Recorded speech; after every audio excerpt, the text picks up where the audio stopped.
बात 1958 की है जब वो अमेरिकी रिसर्चर पहली बार भारत के बिहार आया अपनी रिसर्च के लिए एक अच्छे टॉपिक की तलाश में। राजधानी पटना से सटे बिहटा के सीताराम आश्रम में उसे किसान आंदोलन और सहजानंद सरस्वती से जुड़े कई महत्वपूर्ण दस्तावेज मिले। 1930 के दशक में बिहार में शुरू हुए इस आंदोलन की अहमियत को दुनिया के सामने लाने में उसने अपना पूरा जीवन खपा दिया। अब उस शख्स की राख 26 जून को पटना आई। ये कहानी है वॉल्टर हाउजर की। और ये जो स्टीमर है ये वॉल्टर हाउजर और उनकी पत्नी की अस्थियां लेकर यहाँ आया था और उनके बेटे और बेटी ने उनकी अस्थियां यहाँ विसर्जित की।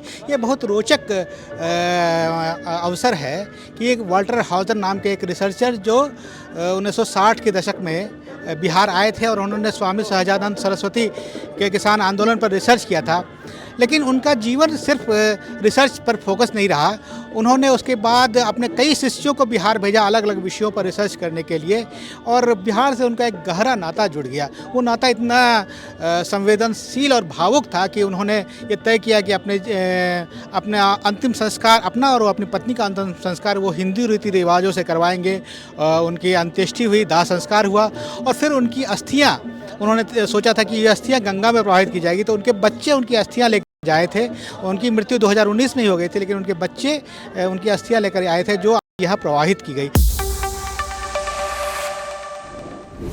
जब दीघा घाट से अस्थियां बहाई जा रही थी तब हाउजर के रिश्तेदार और शिष्य ही नहीं, पटना का पूरा नागरिक समाज उनके साथ था। वॉल्टर हाउजर पीएचडी के स्टूडेंट थे यूनिवर्सिटी ऑफ शिकागो में, ठीक है।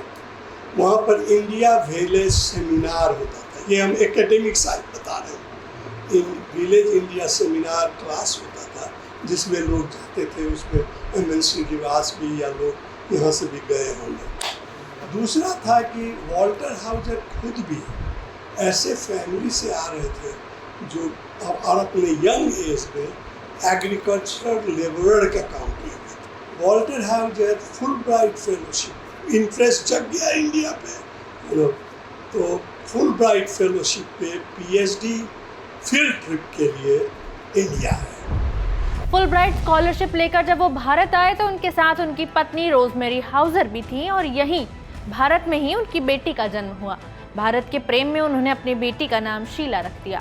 जब वॉल्टर सीताराम आश्रम आए थे तो यहाँ की सामग्रियों को देखकर चकाचौंध रह गए थे, क्योंकि यहाँ देश के सबसे महत्वपूर्ण किसान आंदोलन से जुड़ी तमाम सामग्रियाँ मौजूद थी। वो जिस तरह से लोगों से था उसमें लगातार एक एंटी जमींदार, एंटी फ्यूडल नायक को मार्जिनलाइज करने की, उसको हाशिए पर डालने की कोशिश लगातार हो रही थी। उसके महत्व को बहुत लोकल लीडर बताने की कोशिश की जा रही थी। वॉल्टर हाउजर का समझिए कि उन्होंने सारे पक्षों से बात की, ज़मींदारों से भी बात की, धरहरा स्टेट से बात की, तो एक बहुत बड़ा और व्यापक भारत के अलग अलग हिस्सों में जाके वैसा रिसर्च, माफ़ कीजिए भारत में थोड़ा, हमारे देश में मतलब तमाम हम लोग की उसके बाद यहाँ के एकेडमिशियन थोड़ा इतने लंबे समय तक काम नहीं करते हैं। आप सोचिए 61 से वो जो काम शुरू किया, किताब उसकी जो मेरा जीवन संघर्ष का जो culture vernacular politics and the peasants of किसान, तो 2018 में छपी। 61-18 कितने साल, लगभग 67 ईयर।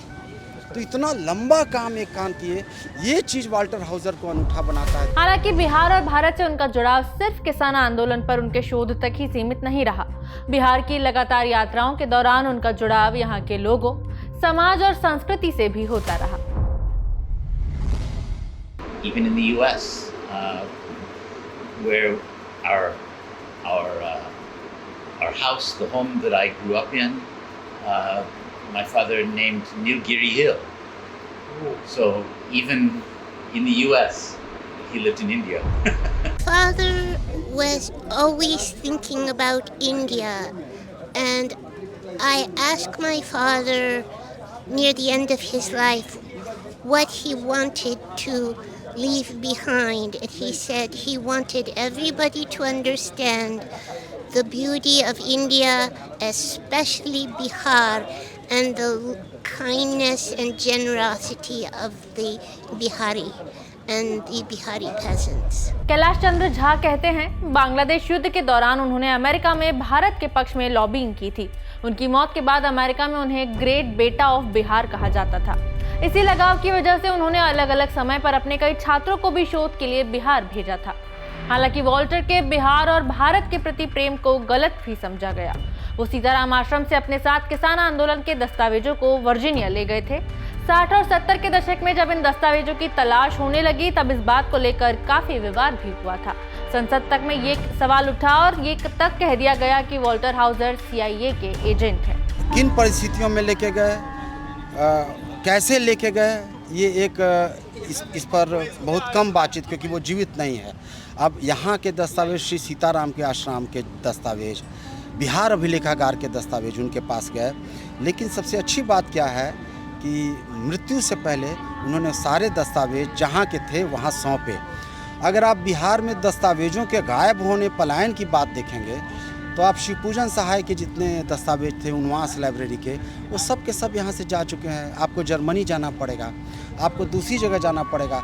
वॉल्टर हाउजर की एक और ख़ास बात है, जिन दस्तावेजों को ले गए उसको सुरक्षित रखा। हमारे यहाँ वो ख़त्म हो गए, गायब हो गए, नष्ट हो गए।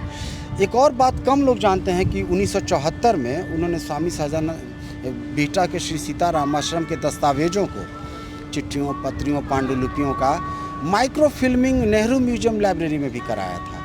तो वहाँ भी एक बड़ा हिस्सा जखीरा मौजूद है। ये काम वॉल्टर हाउजर नहीं कराया। इन तमाम प्रसंगों से गुजरते हुए आखिर में ये सवाल बना ही रहता है कि आखिर कोई शोधार्थी क्यों अपने विषय से इतना जुड़ जाता है कि उसका विषय उसके जीवन, उसकी संवेदना और उसकी आस्था का हिस्सा बन जाता है।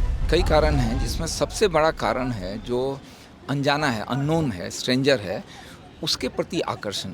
जो जाना हुआ है अपना समाज है, उस समाज को तो जाना हुआ है और वहाँ पर उसके अपने विक्षोभ भी होते हैं, उसकी ऊब भी होती है, मोनोटोनी होती है उसके पीछे में। लेकिन जो अनजान है वो उसको प्रभावित करता है और उस एक क्षेत्र खोल देता है जिसमें आपको नई से नई जानकारी मिले। एक नया रोमांस कह सकते हैं कि अनजान को समझने का एक रोमांस होता है, उसमें नए रिश्ते बनते हैं। ये उसको प्रभावित करते हैं क्योंकि उसका अपने समाज से अलग होता है। अगर अपने समाज में कोई लौटता भी है तब भी इसका आकर्षण उसके मन में बना रहता है। और चूंकि अनजान है तो इसके एक्सप्लोरेशन की कोई सीमा नहीं होती। आप बरसों बरस पूरा जीवन एक लगा सकते हैं एक अनजान, एक स्ट्रेंज समाज को समझने की। तो ये सबसे बड़ा आकर्षण होता है। लेकिन इंसान है तो उसके इंसानी रिश्ते बनते हैं, दूसरे कल्चर से समझ में आता है, अपने कल्चर से तुलना करता है। कई बार नए रीति रिवाज उसको आकर्षित करते हैं, उसको प्रभावित करते हैं। वॉल्टर हाउजर के मामले में भी यही हुआ। वो सिर्फ किसान और सहजानंद सरस्वती तक सीमित नहीं रहे। यहाँ की नदियाँ, यहाँ के पहाड़, जनजीवन, सबसे उनका जुड़ाव हुआ। इसमें गंगा भी आती है जहाँ आज उनकी अस्थियाँ प्रवाहित हुई। वीडियो में इतना ही, शुक्रिया।